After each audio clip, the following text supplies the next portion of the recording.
What's up, buddy, man? It's the Bronco at the Frog coming at you with another reaction video. This was suggested to me in one of the YouTube comments or one of the YouTube channels. Go subscribe to Purist Football. Go subscribe to them, get them to 100. Now, as a matter of fact, get them to 200,000 subscribers for making this video. It says, from Ronaldinho to robots. We are always talking about how football killed creativity. We are always talking about how boys was way more creative back in the day, and now it's all robots. Pep Guardiola is where everybody put the blame in. Pep Guardiola in Man City. So, hey, we gonna see what the man Purist Football has to say. Let's see what goes down. If football was played by robots, I'd win everything. Marcelo Bielsa. Who is Marcelo Bielsa? He's an Argentinian football manager. He said he'll win everything. He said he got the robot tactics on lock. Teams coach the Uruguay. He the Uruguay national team. He's the current manager of the Uruguayan national team. So, hey, I wonder why he said that.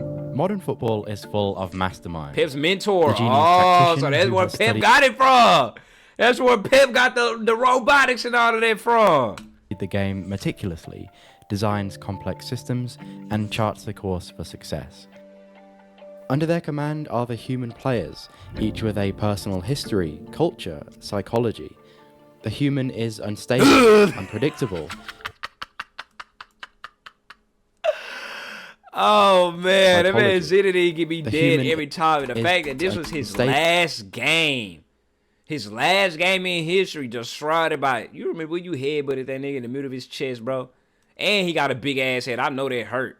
He backed it up like a damn ram. You see how he stepped? Y'all know how rams, before they be charging up, they like back up a little bit. And then they be like, ugh. That boy Zinedine backed up, charged that fat ass head up. The human is unstable, unpredictable. He had perfect form.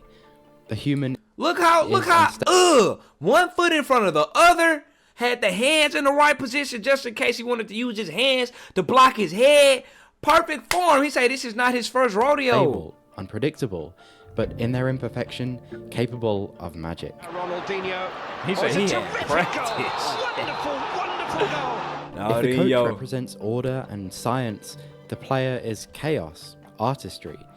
At least so the story goes. But what if the fine balance between coach and player, science and artistry became disrupted? What if the coaches, in their pursuit of control, stripped away the most important element of the game? The freedom. The player's propensity for magic.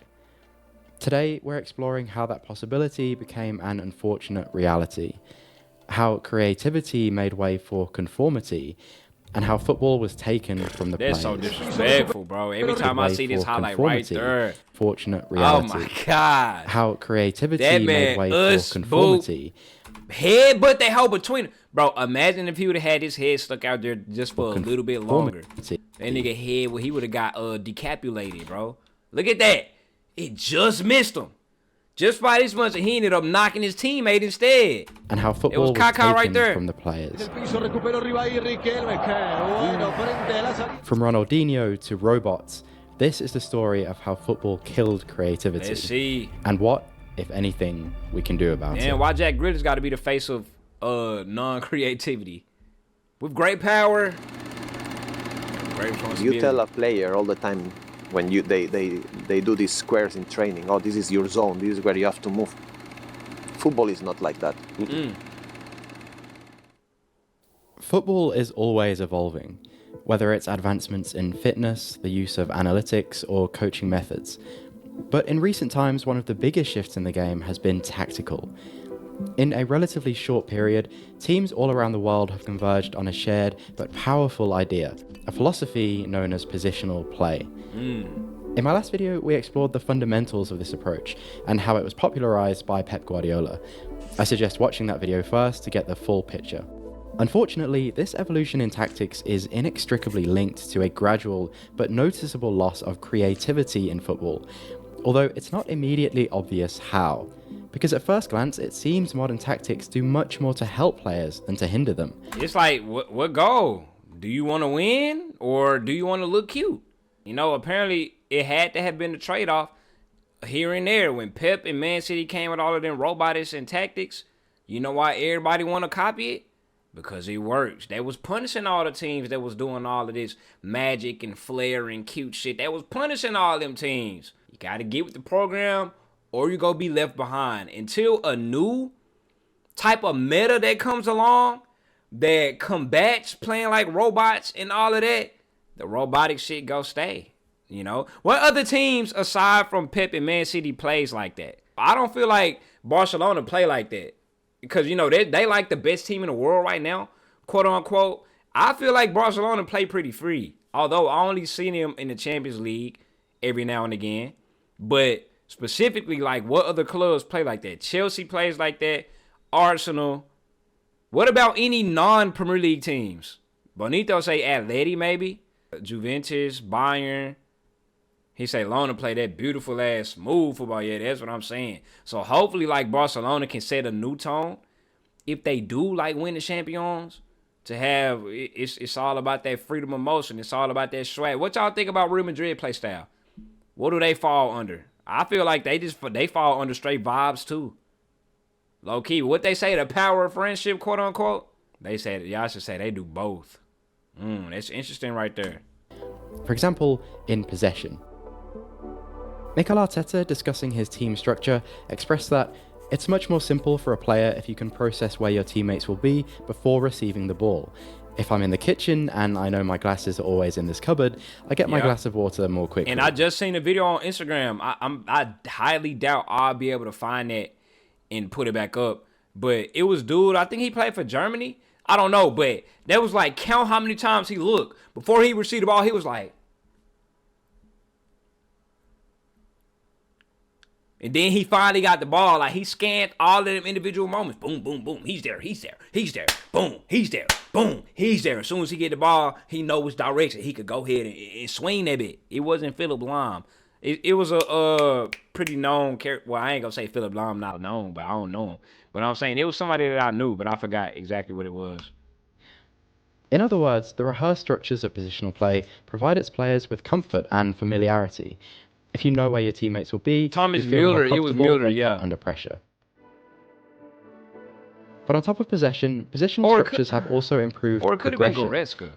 As we saw last time, positional play can generate real tactical advantage that help a team progress through the opposition. We saw how Mancini's Italy created a numerical advantage just by changing their structure from a square to a diamond. In this way, the positional coach can have a lot of influence. By studying the opposition, they can design the right structures and patterns to progress more easily. And in theory, better progression means more opportunities for the players. A midfielder more consistently receives passes between the lines. Yeah, I be seeing Nail do it too. 1v1s against the fullback. That's right. Give it to Savio. That's what we want to see. From that perspective, the system gives its players more chance to express themselves, not less. The tactics is just put it on the field to help them to express the talent quite often, more often than normal. But the final and most powerful aspect of positional play is its impact on defending. A positional structure isn't just designed for possession. By specifying exactly where to stand when the ball is ahead of you, the coach can ensure there is a safety net when it's lost, a concept known as rest defense. For forwards, this provides a kind of security. Once your team is settled, you can try something creative without the fear of costing your team. Hey, we ain't got Mythic in the building. We ain't got no type of rest defense in pro clubs, bro. In pro clubs, we got the fullbacks all the way up here in the box. We got mid center back ass all the way up here in the box. Yeah, every time, that's how we always get our ass counterattacked. We don't be having Big George there to damn moderate everybody. We ain't got no type of rest defense. Everybody want to score. A concept known as rest defense. For forwards, this provides a kind of security. Once your team is settled, you can try something creative without the fear of costing your team. So, undeniably, positional play has given teams and players many tools to perform, whether it's improving possession, generating advantages, or being secure when you lose it. But in life, when something is given, so something must be taken away. And while it's easy to see how the system benefits players, it's more interesting to analyze what they've had to give up in return. And when you do that, something concerning starts to appear. So, last season, how did Leverkusen play? What was their play style like? Was it vibes or was it tactics? Straight, he say straight vibes, boy. Tactics, but they had hella talent, so it balanced out. Tactics, but with creative freedom. So they were best of both worlds. Yeah, I see, like, balanced out. Bro, the games that them boys was winning, last season, but they just had that magic about them, bro. They had that aura in there. return. And when you do that, something concerning starts to What appear. is freedom? Everybody was changing position, was not in, and that is something that I will not see again. We can lose, but we have to maintain position. Each turns into benefit Madrid of for a positional season. play comes with a creative cost. For example, comfort in possession is provided by a positional structure, but that's only possible if you stay disciplined to that structure. Players in the system are heavily limited positionally, and anyone who's played this way would happily admit that. And That's the most one thing important that I be losing when I be watching in person. I always, once they break the regular stagnant formation that they in, so say they rocking with a 4-3-3, it always be confusing me because when I be looking on the pitch, I be looking specifically like if I'm watching live, I need to see 4 people right here, 3 people in the middle, 3 people at the top. But it always be confusing me, like you say, when the fullback be coming up sometimes, and that bitch don't look like a 4-3-3 no more. That bitch be looking like a damn a 3-4-3. You know what I'm saying? Like, it always be confusing me. I'm like, damn, what formation are they in? But they stock formation be 4-3-3, and I rarely be seeing their ass in the damn 4-3-3. You hear me? Sometimes the manager change the formation in game, but it's like boys be knowing immediately. They there it is. He's in there. He's in that formation that you see in the lineup is not the same as the one on the pitch. Difference between formations with and without the ball. Ooh, type shit. Would happily admit that. And the most important one, as you can see, was position. You have to stay in your position, trust your teammates in order for that ball to come to you. Progression or generating advantages also comes with a creative cost. If the system is designed to exploit the opponent in a certain way, you must adhere to that plan. For example, we often see specific patterns of Boom. Hold on. Them boys in a 5-3-2. Allegedly. play and Maybe they could be just temporarily in that 5-3-2 right now. In the offense, I don't know what the offense in. Can y'all tell y'all what offense is they in? What formation is the offense in? 5-3-2 temporarily because they ain't got the ball, and then the offense, this whole look like a I don't know, 4-1-2-3. Let me see if I can see it. All right, 3 at the back, the 1 right there. Oh, I can't see no 4-1-2-3. Yusuf say 4-3-3. 4, 3, and then the other 3 right here. Yeah, I can kind of see 4. Well, 1, 2, 3, 4. 1, 2, 3. Yeah, midfield right there. So the fullback right here, all the way at the top. 1, 2, 3, 4. Them the 2 center backs. This the other fullback. 1, 2, 3, 4. Midfield, attacking midfielder, and then the front 3 type shit. But I see the 4-3-3 more than the 4-1-2-3 and the 4-1-3-2. embedded into positional structures. Triangles may set up third man combinations, or rotations may create space between the lines. Ooh, rotation. But Ooh, if I it's like the that. system that gives you the tools to progress, you're in a way confined by the limitations of that system. You're less likely to find or even look for different ways of playing. So now you're not just being told where to stand, you have a predefined idea of where to move and the correct way of progressing the ball. But perhaps the biggest constraint of all is tied to defending. He said gotta add this You to may the have pro heard that clubs, while man. Guardiola is meticulous in build-up, he allows more freedom further forward. The reason for that is defensive. If you try something spontaneous before the team is settled in its shape, you risk creating a Counterattack. problem you can't solve. But if you limit creative moments until after the team is settled, after you've created an advantage, then you can account for its failure. Your rest defense is there to win the ball back. Follow this logic though, and you realize just how much of a limit it's putting on And creativity. then y'all remember that video we watched when they talk about this defense and they fullbacks having freedom to do whatever or move up or whatever? The reason that it's not working this season allegedly is because they ain't got the man Roddy. You hear me? That boy blamed everything on Kovacic. He said Kovacic not pulling his weight. Like, well, they can't play the same way. They can't play the same way like they did with Rodri, like with Kovacic. They say Kovacic ain't holding up his end of the bargain, man. It's all crumbling down. Because broadly speaking, it's really only acceptable in 2 scenarios. Either A, your team unlocks an advantage and the player has license to be creative, to make the difference, Or B, the system fails to provide you with an He option, said, I'm going to turn into and the you have best to pro do something club special manager to make at up my for mama. that. Taking notes. That's all good if the team is creating a lot of advantages, you'll see a lot of creative license. But if not, that license is really diminished. You're stuck following the system's patterns until something eventually opens up. Zoom out then, and we see that players are constrained probably more than ever before. They are limited positionally, they're expected to follow prescribed patterns, and their creativity is limited to specific moments and phases. But as we've seen, all of these constraints are easily justified. I mean, when does it change?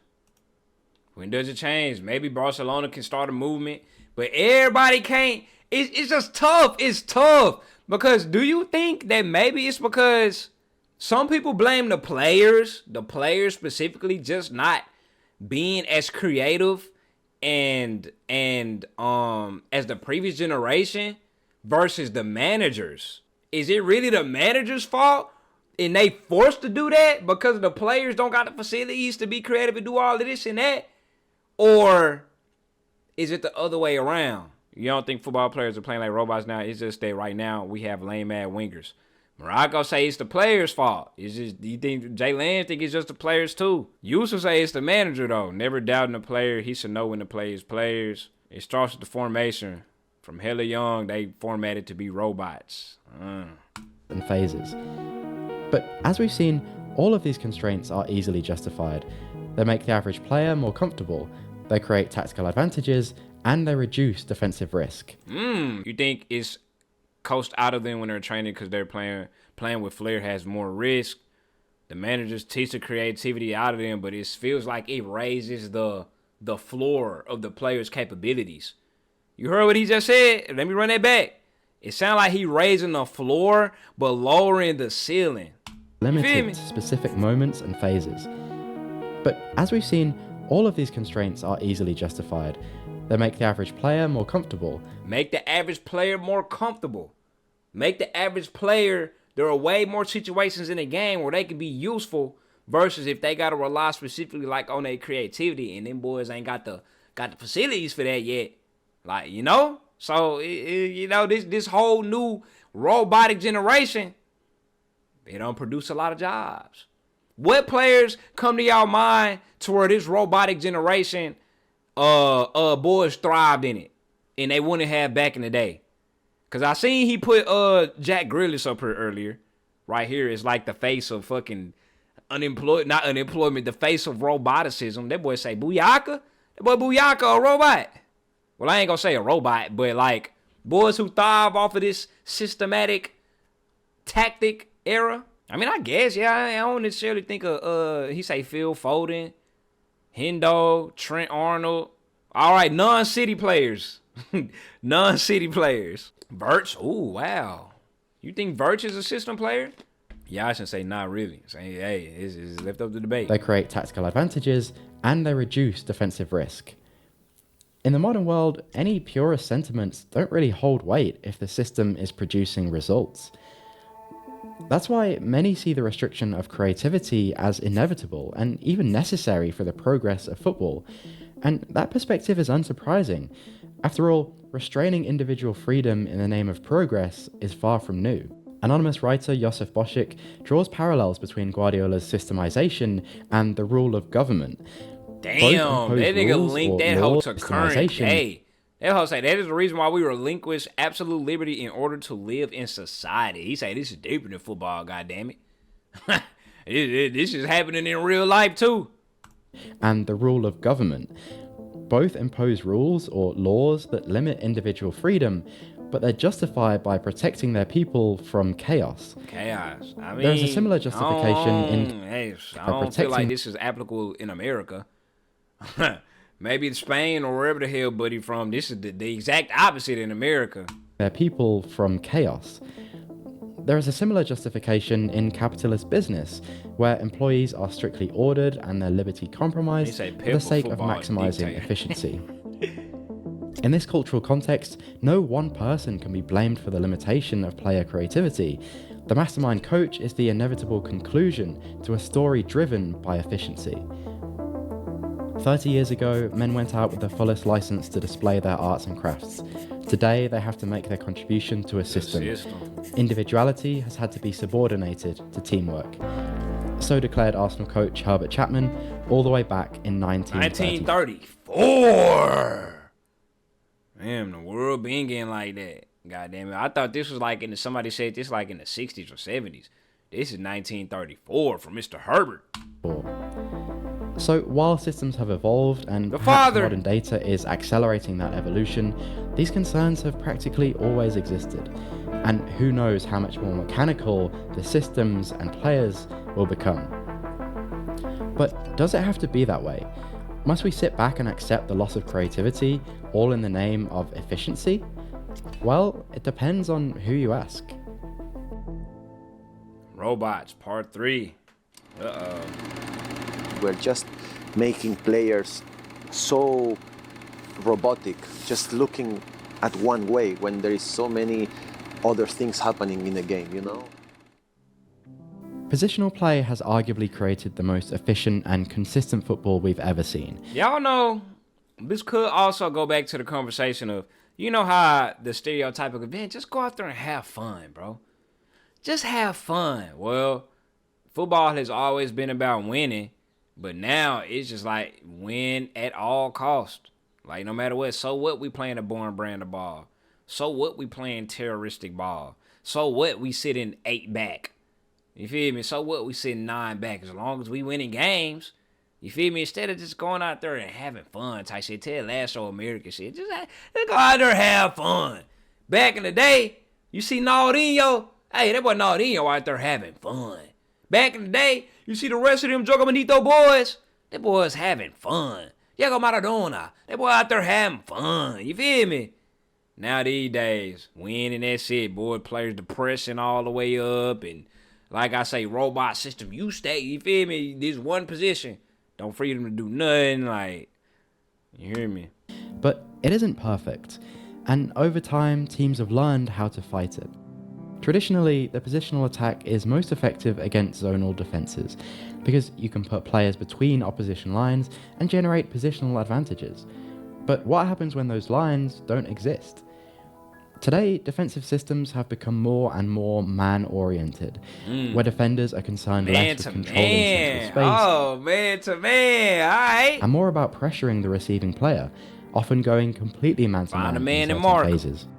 Where defenders used to be tied to their back line, they're now comfortable stepping out great distances to prevent the positional team creating an advantage. Wow, damn, I did not know that. I thought it was always just keep the line. And now that I think about it, FIFA, even when I be defended on FIFA, I never, you know, where they have the arrow pointing next to the man or the little heat circle or whatever, I never just pick one man to stick because I'm like, I got to keep the formation. I guess Bronco just got an old school way of thinking.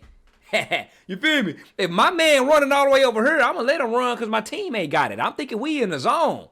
Are we not in the zone? Like in basketball, 2-3 zone. You got a current area to cover. If my man run all the way out there, man, I ain't finna follow his ass. I do be seeing sometimes they're like, who man is that? Like, you know, while we on defense, I'm like, shit, I'm over here in my zone. Like, yeah, I was just by him. But, you know, that's somebody else's capability now. And apparently, damn, so I ain't even realized that boys start running man-to-man in real life. I thought, like I say, they just stay in the zone. Antonio Gagliardi, former assistant to Roberto Mancini, wrote that, over time, I realized the advantages we had in the months in the previous years were less and less, because the teams were changing the way to defend. So the question becomes, what do we do next? So that's why Italy out here getting that ass whooped.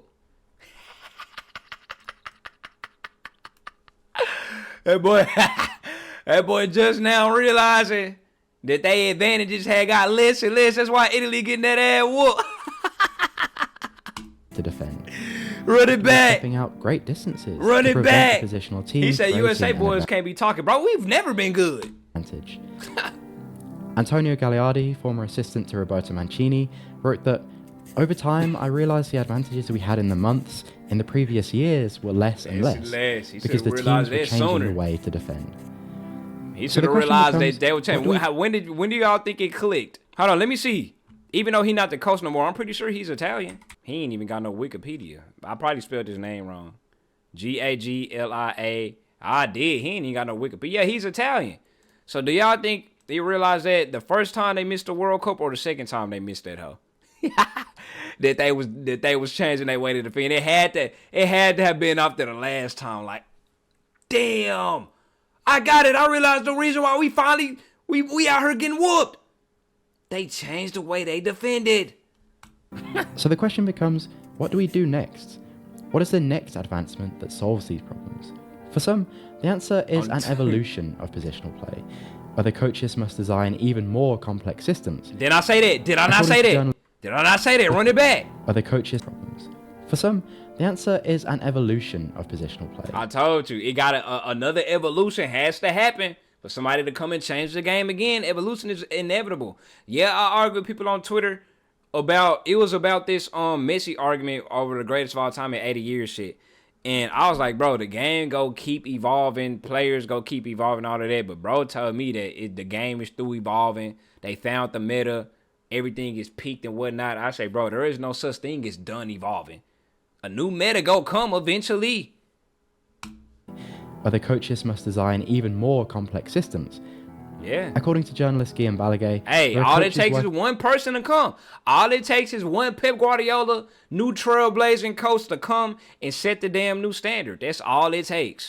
On developing the organized attack, where as they try to break down the opponent, they'll have not 5 ways of doing it. You say some manager in Nigeria, hey, you never know. Organized attack means that when you take the decision, you should know what you're doing, when you're doing it, with your eyes closed. Creating robots like he has been in other parts of the pitch. But Fall guy boys trying to get on them guys. One of the coaches Balaguer cites is Roberto De Zerbi, who is undeniably a positional play innovator, known particularly for his build-up patterns. He look Mexican. De Zerbi's designs are incredibly precise and aim to give his players a whole suite of solutions. And when it works, these build-ups appear outrageously fluid and efficient. But De Zerbi teams sometimes run into major issues, and to understand why, we have to dig deeper into what creativity really is and fluid and efficient. But De Zerbi teams sometimes run into major issues, and to understand why, we have to dig deeper into what creativity really is. According to coach and researcher James Vaughan, creativity in football is heavily linked to the opportunities the player can perceive. A player who only sees one pass has less creative potential than a player who sees that pass, another 2 passes, and the opportunity to dribble simultaneously. Of course, these opportunities shift as the game evolves. Spaces open up and close down, a defender's weight shifts from one side to the other. So creativity manifests as the player reads this shifting information and has the skill to exploit the opportunity it presents. These are the moments that get us off our seats. But if a system is designed to give you a set of solutions, where exactly is your attention going as a player? Is it to the real, critical information around you necessary to be creative? Or are you fixating on the options the game model presents? So commentator basically saying if he wanted to, if this was back in the day, if this was Ronaldinho, he really could have been like, you see all this space over here? Bo really could have had, he basically saying he got all of this space to do this nigga dirty, basically. Instead of just making his pass, look at all this space and opportunity. Boys got the you feel me? Then you got a teammate down here. On the options the game model presents. Vaughan wrote that was when a coaches turnover options too. the game model presents. Vaughan wrote that when coaches instruct players to pass wide or switch the play as part of a performance or game model, they coerce behavioral outcomes rather than educate attention.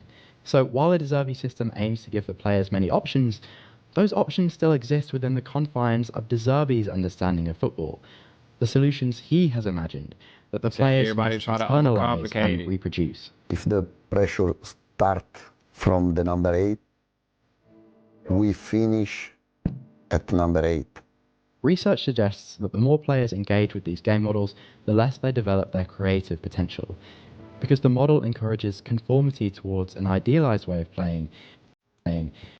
Because the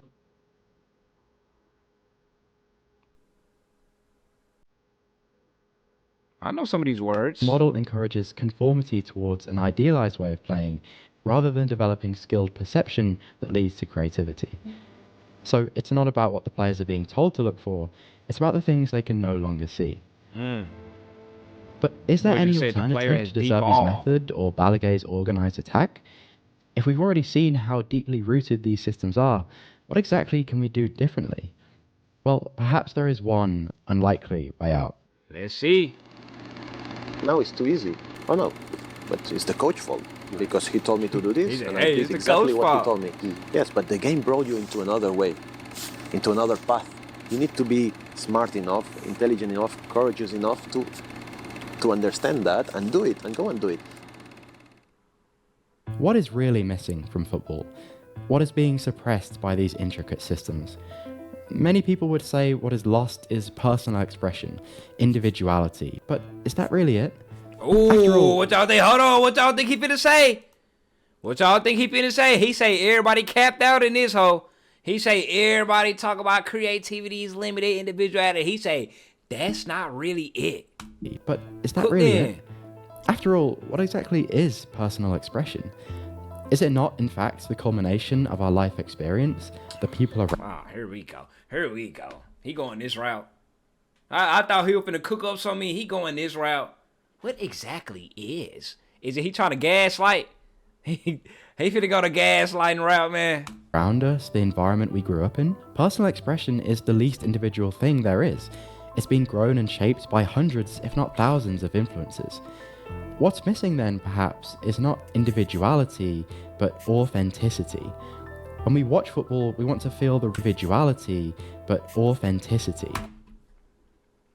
We're not missing individuality, but authenticity. We missing that realness about it. He say everything feels fabricated. Everything feels too industrialized. Let me listen to some more explanation, because I don't feel like I'm following him completely all the way. When we watch football, we want to feel the real, authentic expression of the performers. We want to feel their journey, their lives, and the combined life of the team. Today, so instead of individuality, he's saying, no way this man just saying that them boys not having fun no more, bro. I was trying to keep from saying it, but that's basically what it sounds like he's saying. He say them boys ain't out there just to dumb it down for all the simple folk. Bro, he just saying that the players not having fun no more. Straight like that. What we feel instead are the workings of a machine. A system designed at the top and imposed down onto the players. Systems that don't offer empowerment but seek conformity. In the best of cases, those designs are at least authentic to the managers, to their own journey and influences. But is that really what football is about? Watching two masterminds pit their machines against each other? He said, Juan Maleo, longtime collaborator of Pep Guardiola, wrote that we, the managers, have too much influence. It's unbearable. We have our own ideas and we say that we espouse them to help people understand the game. Bullshit. It should be for the players to understand the game as they understand it. And if we want to return creativity to football, if we want authentic expression, this is the course we need to chart. Not to educate players in a game model designed by the coach, but to help teams and players develop their own understanding. To break these top-down systems and allow ways of playing to grow from the bottom up. He say that hoe got too much about the coaches, this coach versus that coach, when he say it's supposed to be player versus player, goddammit.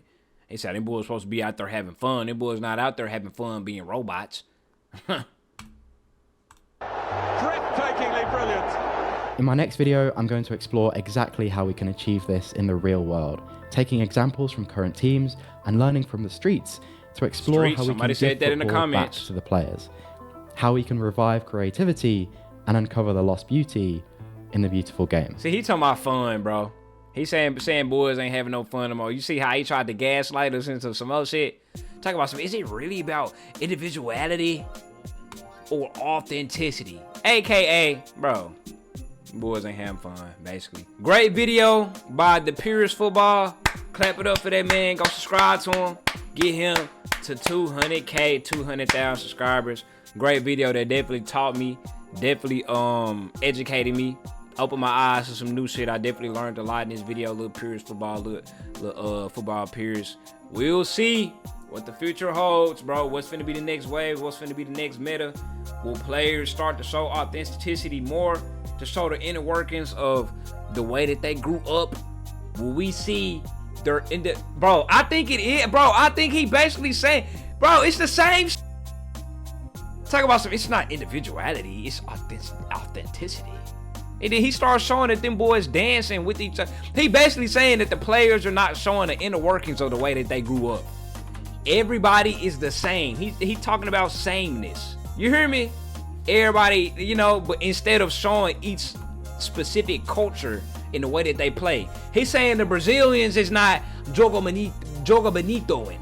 He's saying the this country not playing like this country. This country not playing like this country. Everybody's playing the same because of the damn meta. That's basically what he's saying, bro. Summarized in the past 5 minutes, that's what he was trying to say.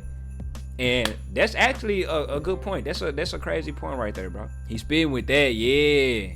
Yeah, that Bronco. Hey, Bronco just uncovered that. You hear me? Bronco just uncovered that. Y'all better quit playing, man. So I dumped it down for the people who ain't exactly like, you know, understand the whole video. That's basically what he was saying towards the end right there. You feel me? Boys is not playing like where they from.